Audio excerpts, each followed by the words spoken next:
Then the next course in this bundle of courses is the orthodontic banding course.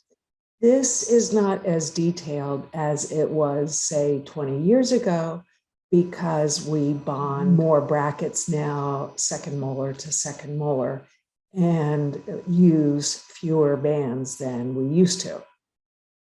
And it teaches every detail about band recognition, fitting, and cementation, so that the individual who completes this course will be able to competently identify, fit, and cement orthodontic bands to the teeth.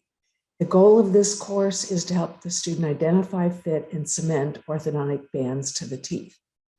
And the objectives at the conclusion of this course list 14 benefits of well-fitting bands, because why do you need to fit them well? So there are benefits to having a well-fitting and properly placed band. The 16 criteria of well-fitting bands. This is where we're getting to the criteria you're looking for that indicates the band is fitting well. Identify and sort bands by materials, shapes, and sizes. We teach all of that information about the materials, different materials that are used in bands and the shapes they are, so the assistant can recognize the band by the shape, and the sizes. Identify and sort band brackets.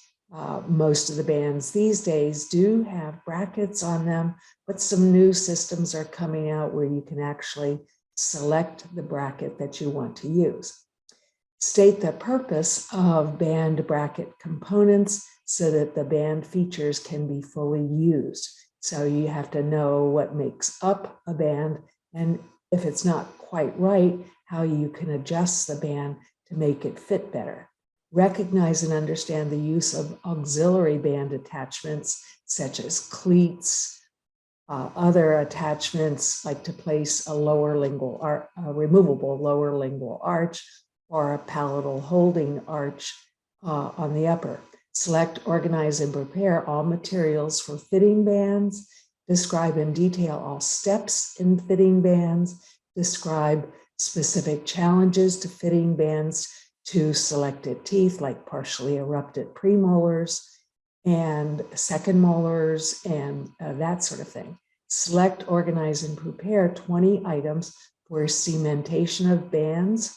Describe the different features and working procedures for at least 3 types of cementation materials, and describe in detail each step in the cementation of bands, and conduct band failure charting to determine the factors that are contributing to band failure and corrective measures. When a student finishes this course, they should be able to completely fit and cement bands to a high quality. And then when there is a problem with a band, they should do critical thinking to identify and correct the problem so that the practice has as few failures and errors as is possible.